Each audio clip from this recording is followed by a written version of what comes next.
सुख समृद्धि विज्ञान चैनल में सभी सुधी दर्शकों का हार्दिक स्वागत करता हूं। हरिओम मित्रों, भारत में एक शब्द चलता है कीमियागर। कीमिया अंग्रेजी में उसको एल्केमी कहते हैं, एल्केमी। कीमियागर का क्या काम होता है, जो लोग नहीं जानते वो लोग जान लें। एल्केमी वाले या कीमियागर जिनको कहते हैं, वह लोग उस शाखा से, रसायन विज्ञान की उस शाखा से संबद्ध हैं, संबंध रखते हैं, जो कि साधनाओं के माध्यम से, दैवी कृपा के माध्यम से और रस तंत्र के माध्यम से निम्न धातुओं को उच्च धातु में परिवर्तित करने का काम करते हैं। जैसे कि चांदी का निर्माण करना, जैसे कि स्वर्ण का निर्माण करना। और ये है कुछ एक आयुर्वेद की विशिष्ट क्रियाओं के माध्यम से और कुछ मंत्रों के माध्यम से इस क्रिया को संपन्न किया जाता है। जो ये रसतंत्र है, अर्थात जो ये कीमियागर हैं, कोई ये सोचे कि अगर हम केवल कोई क्रिया लेकर के और ऐसा कर लेंगे, ऐसा संभव नहीं है। ये रहस्यमय विज्ञान है। धातु परिवर्तन जैसे लोग चाहते हैं कि कुछ धातुओं को मिला करके, गर्म करके और तपा करके और ऐसे करके वैसे करके केमिकल्स डाल करके कर लेंगे, यह वह चीज़ नहीं है। इसीलिए बहुत सारे लोग ऐसे हैं जिन्होंने अपने जीवन को बर्बाद कर दिया, पर असली बिंदु तक वो आज तक पहुंच ही नहीं पाए। इसमें दैवीय कृपा अति आवश्यक होती है। तो जो लोग यह काम करना चाहते हैं, तो पहले तो वो साधनाओं को संपन्न करने के लिए उद्यत हों, दैवी कृपा प्राप्त करने के लिए उद्यत हों। उसके लिए विधिवत दीक्षा लें, साधना को करें, विधिवत उस क्रिया को सीखें। बिना उस क्रिया को ढंग से सीखे, गुरु को के सानिध्य में बिना रहे, मैं समझता हूँ ये कार्य संभव नहीं है। अब चूंकि आप बहुमूल्य वस्तु का निर्माण करना चाहते हैं, मान लीजिए आपने चांदी ही बनाने की क्रिया संपन्न कर ली, आपके बाद आपका बेटा, आपकी पीढ़ियों तक ये विद्या रहेगी। चूँकि कोई भी आदमी संसार में निर्धन नहीं होना चाहता, कोई भी आदमी कष्टों को झेलना नहीं चाहता, तो वह अपने पुत्रों को, पौत्रों को भी सिखा करके जाएगा। कुछ एक अन्य लोगों को भी सिखा सकता है। ऐसी विद्या को सीखने में यदि आपका सर्वस्व भी न्यौछावर हो जाए, सर्वस्व भी आपका चला जाए, तो भी ऐसी विद्या को सीखने में कोई हर्ज नहीं है। क्योंकि ऐसी विद्या अगर एक बार आपके पल्ले पड़ गई, एक बार आपके पास आ गई, तो जीवन आपका आलोकित होने में देर नहीं लगेगी। मैं किसी से ये नहीं कहता कि आप अपनी सारी संपत्ति बेच करके और इस चीज़ में आप उद्यत हों, लेकिन मैंने जो कल वीडियो डाला था अरविंद जी के बारे में, आप लोगों को समझ में आया होगा। जिनमें उत्कट चाह होती है सफल होने की, वह प्राणों की बाजी भी लगा देते हैं।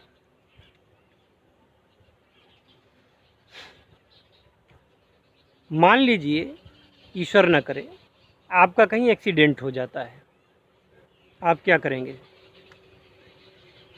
डॉक्टर ने बोला, हॉस्पिटल में बोला गया कि आपका 10 लाख रुपया 15 लाख रुपया इस ऑपरेशन के लिए लगेगा, हार्ट में प्रॉब्लम है, ऑपरेशन होगा, अमुक चीज़ में प्रॉब्लम है, आप क्या करेंगे? आप कहीं से भी उस कार्य को करेंगे। और भी कोई ऐसी परेशानी आ जाती है, आप उस कार्य को ज़रूर करेंगे। फिर आप ये नहीं देखेंगे कि मेरा क्या जा रहा है।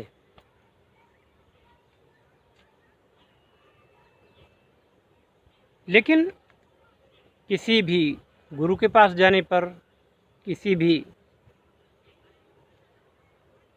रहस्यमय विद्या के जानकार के पास जाने पर लोगों में बहाना आ जाता है, मैं तो बड़ा निर्धन हूँ, मैं तो बड़ा विपन्न हूँ, मैं तो, मेरे पास कुछ नहीं है, आप कृपा कर दीजिए।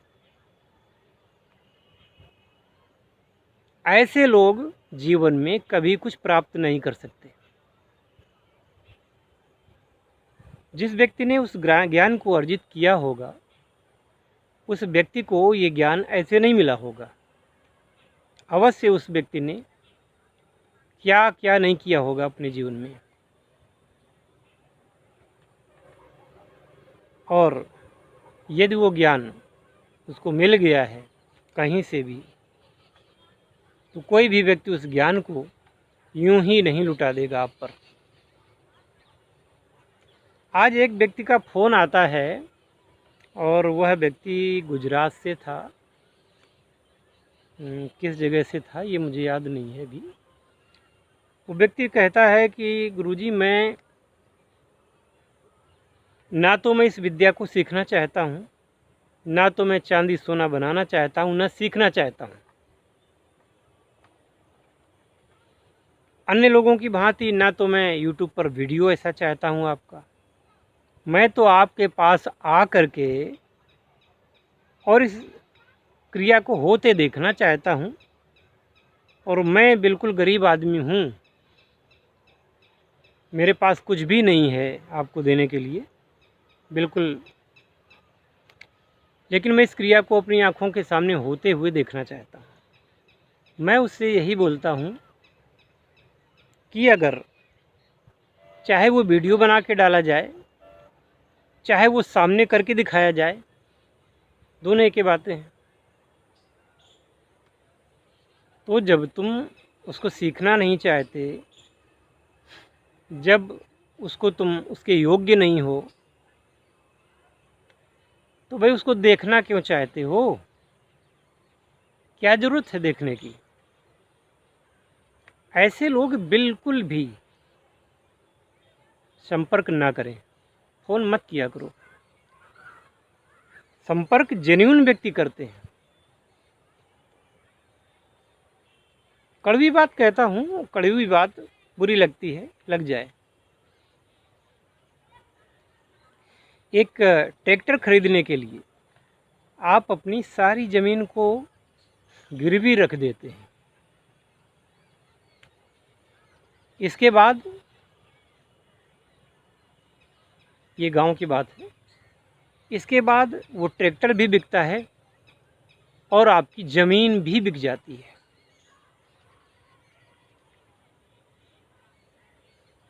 शहरों में लोग होम लोन लेते हैं और भी तमाम टाइप के लोन लेते हैं, लाखों रुपए लोन ले लेते हैं, करोड़ों रुपए लोन ले लेते हैं, अपनी सारी प्रॉपर्टी मॉर्गेज कर देते हैं। इसके बाद में उसको वापस नहीं कर पाते और अपनी उस प्रॉपर्टी को खो देते हैं।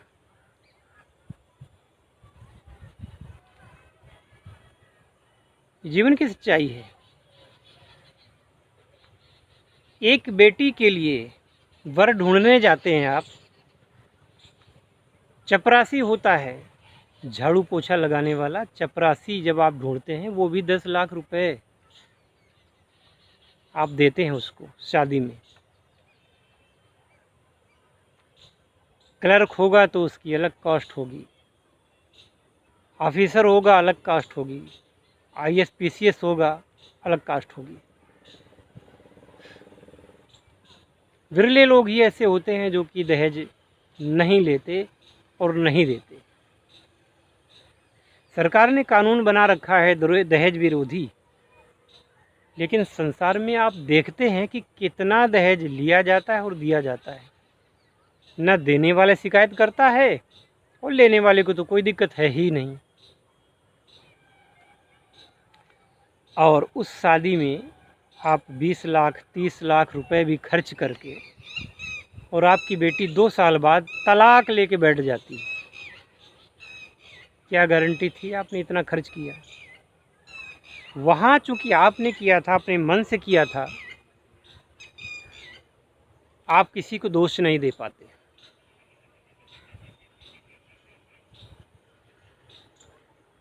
कहने का तात्पर्य ये कि जहाँ आपकी चाह होती है, जिस चीज़ को आप मन से चाहते हैं, उसके लिए लाखों रुपए खर्च करना कोई बड़ी बात नहीं है।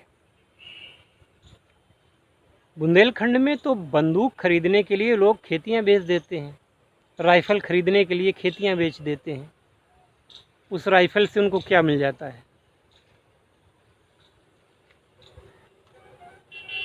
क्या मिलता है उनको?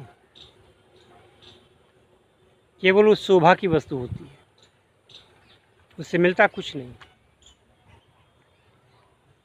और 15-20 किलो वज़न और लेकर के साथ में रोज़ चलना और हमेशा सशंकित रहना कि ये कि कोई मुझसे छीन न ले, इसलिए लोग अपनी खेतियां तक बेच देते हैं। ऐसे मैंने कई अखबारों में पढ़े हुए हैं। परंतु जब हमारे चैनल पर लोग वीडियो देखते हैं, वहाँ खर्च की बात है, गुरुजी मेरे पास कुछ है ही नहीं, गुरुजी मैं तो बिल्कुल बेकार हूँ, मैं तो क्या क्या हूँ, वो सब जब कहते हैं तो शर्म आती है लोगों पर, लोगों की सोच पर। जिस विद्या को सीख करके, मान लीजिए आपने कोई साधना कर ली, यक्षिणी साधना कर ली, अप्सरा साधना कर ली, बेताल साधना कर ली या महाविद्या साधना कर ली, एक बार आप सफल हो गए, आपका अपना जीवन तो आलोकित हो ही गया। या रस विज्ञान सीख लिया, पारद विज्ञान सीख लिया, या आपने स्वर्ण चांदी का ज्ञान प्राप्त कर लिया, कोई शक्ति आपने प्राप्त कर ली, आगे का जीवन आपका तो सिक्योर हो ही जाता है।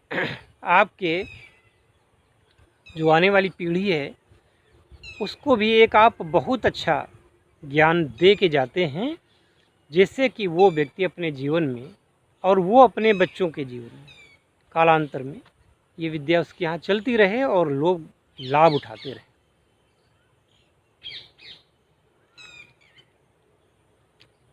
ऐसी विद्या के लिए अगर आप बहाने बनाते हैं, निंदनीय है। और सबसे ज़्यादा निंदनीय वो अपराध है आपका जब आप दीक्षा लेके जाते हैं और घर में वो साधना नहीं करते।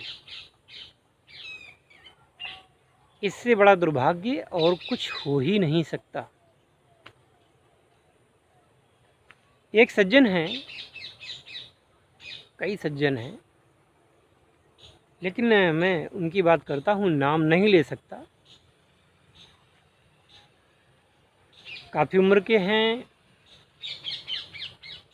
गवर्नमेंट से रिटायर्ड हैं, कोई कमी नहीं उनके जीवन में, पेंशन है, सब कुछ है, बाल बच्चे सब सेट हैं, पंडिताई का काम करते हैं। उनको कोई समस्या थी कोर्ट कचहरी की, तो उन्होंने साधना सीखने की इच्छा प्रकट की और मैंने उनको वो चीज़ बताई भी।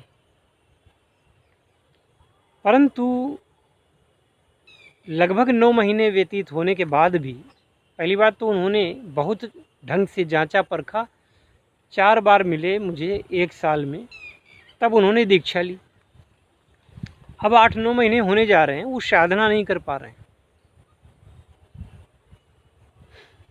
अगर वो इस वीडियो को देख रहे हों, देखेंगे तो इस बात को समझें।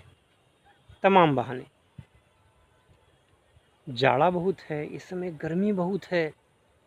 मेरी 98 साल की माँ उनकी देख रेख मुझे करनी पड़ती है, उनके साथ लेटना पड़ता है, उनके कपड़े गंदे हो जाते हैं, उनको सफाई रखनी पड़ती, धोना पड़ता है, तो मैं साधना कैसे करूं। लेकिन जब उनको यजमान मिलते हैं, वो भी हरियाणा और दिल्ली में, तो वो दिल्ली और हरियाणा जा कर के उनके यहाँ कथा कहना, अनुष्ठान करना, और जैसे पितर पक्ष में अभी अनुष्ठान होते हैं, पितरों की पूजा होती है, नवरात्रि में जाना इत्यादि अवसरों पर जा कर के वो अपने यजमानों से उनके यहाँ कार्यक्रम किया करते हैं, क्योंकि उससे डायरेक्ट धन मिल जाता है। हालांकि धन की कमी नहीं है, फिर भी उनको उससे धन प्राप्त होता है, तो वहाँ तक वो चले जाते हैं, 500 किलोमीटर दूर चल करके चले जाते हैं, सुचारू रूप से वहाँ पर रहते हैं, 15 दिन, 20 दिन, 1 महीने रहते हैं। तब उनको अपनी माता जी की समस्या याद नहीं आती, लेकिन जैसे ही घर आ जाते हैं, साधना करने के नाम पर डिले, चलो आज नहीं कल कर लेते हैं, परसों कर लेते हैं, साल भर बाद कर लेंगे, 2 साल बाद कर लेंगे, ऐसे कल करते रहने से एक दिन ऐसा आएगा आप नहीं कर पाए, एक दिन ऐसा आएगा कि आप साधना अपने जीवन में कर ही नहीं पाएंगे, और शायद आपको ऐसे ही संसार से विदा होना पड़े। 72 साल की आयु तो आपकी अभी है, ईश्वर न करे। वैसे मेरी शुभकामनाएं आपके साथ हैं कि आप दीर्घजीवी हों, स्वस्थ हों। लेकिन साधना में इतना डिले क्यों? शायद जो काम आपके नहीं हो पा रहे हैं वो साधना कर लेने से शीघ्रतम हो जाएं, उसमें डिले क्यों? मैंने एक उदाहरण दिया है, उदाहरण मेरे पास दर्जनों हैं, और नाम इसलिए नहीं ले रहा हूँ क्योंकि नाम लेना ठीक भी नहीं है।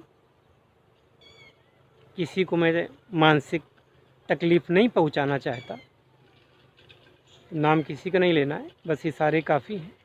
कहने का तात्पर्य ये कि अगर कुछ सीखना है तो, अगर कुछ करना है तो तत्काल करिए, नहीं करना है तो उसके बारे में बात भी मत करिए, अपना समय बर्बाद मत करिए, मेरा समय बर्बाद मत करिए। ये अच्छा रहेगा। जिस कार्य को जल्दी कर लिया जाता है उसमें सुपरिणाम आते हैं और हो भी जाता है। मान लीजिए आज आपने दीक्षा लीजिए और आप 4 साल बाद, 3 साल बाद कोई साधना करने जाते हैं तो पुनः दीक्षा लेनी पड़ेगी आपको। बिना दीक्षा दोबारा लिए वो कार्य नहीं करेगी। और कैसे बताऊं मैं आपको? मान लीजिए कि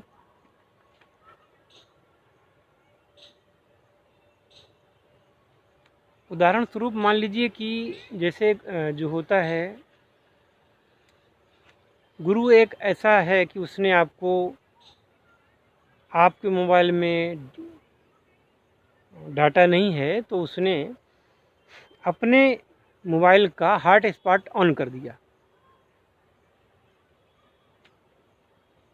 कि आप चलो इससे अपना नेट चला लो। हॉटस्पॉट ऑन कर लिया, आप उसका नेट चलाइए। लेकिन वो भी कितनी देर तक हॉटस्पॉट अपना ऑन कर पाएगा, करेगा? जैसे ही वो फ़ोन स्विच ऑफ होता है, हॉटस्पॉट कट जाता है, या वो सोचता है कि अब मुझे हॉटस्पॉट देने की ज़रूरत नहीं है, आपका डाटा आना बंद हो जाता है, वाईफाई आनी बंद हो जाती है, फिर आप कुछ भी करते रहो, कोई नेट नहीं चलने वाला है।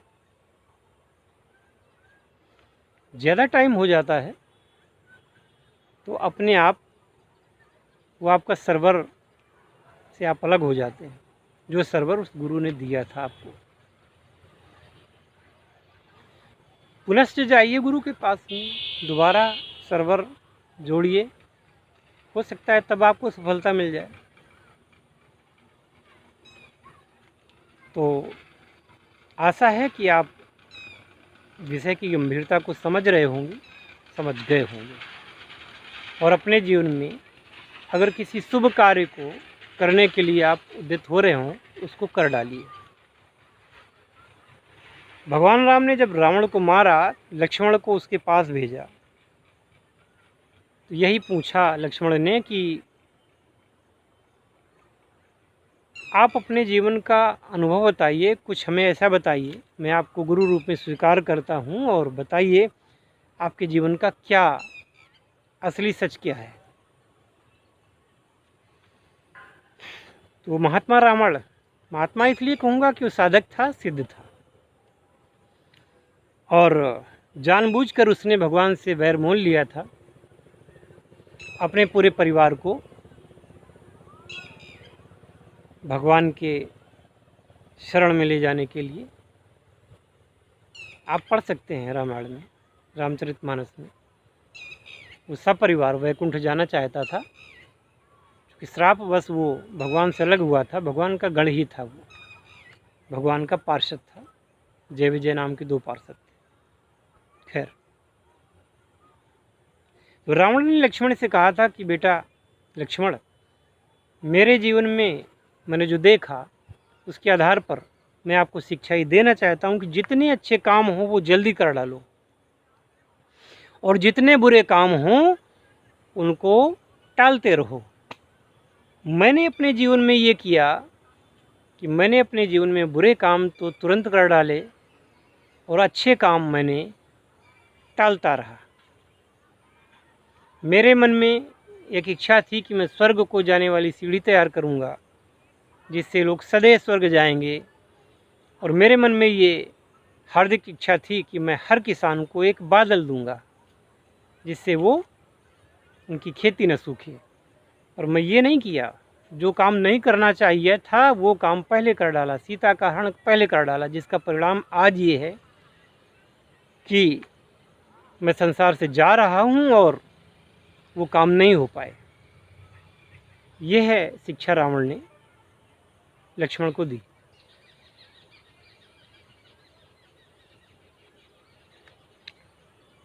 बहुत सारे ऐसे काम आप रोज़ करते हैं जिनके बारे में मना होता है।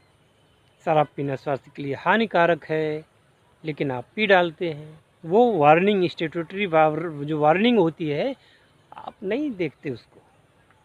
जब आप गुटखा खाते हैं, तंबाकू खाते हैं, उसमें लिखा होता है कि ये डेंजरस है, और यह जो है आपको अमुक अमुक रोग पैदा करेगी, जानलेवा है, परंतु आप उसको खाते हैं, चाव के साथ खाते हैं। कभी नहीं पढ़ते, वार्निंग नहीं पढ़ते, चेतावनी नहीं पढ़ते आप।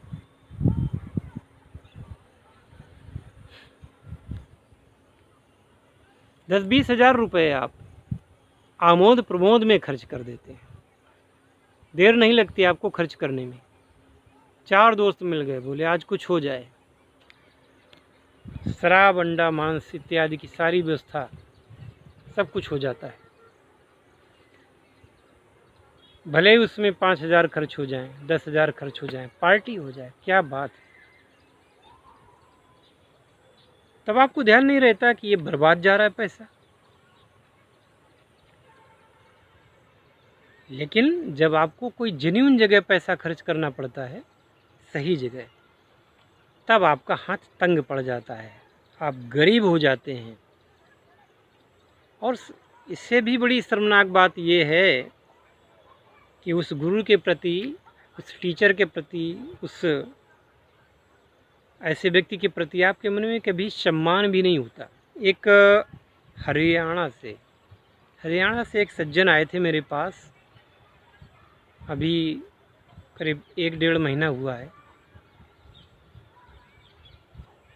ऐसे आदमी को, आज तक ऐसा आदमी मुझे दोबारा नहीं दिखा, पहले भी नहीं दिखा और शायद दिखेगा भी नहीं। बंदा मेरे यहाँ आता है, दीक्षा लेता है, और दीक्षा ले करके यहाँ से वो जाने की आज्ञा भी नहीं मांगता, चला जाता है। और आते जाते समय जो शिष्टाचार होता है वो तो उसको छू नहीं गया।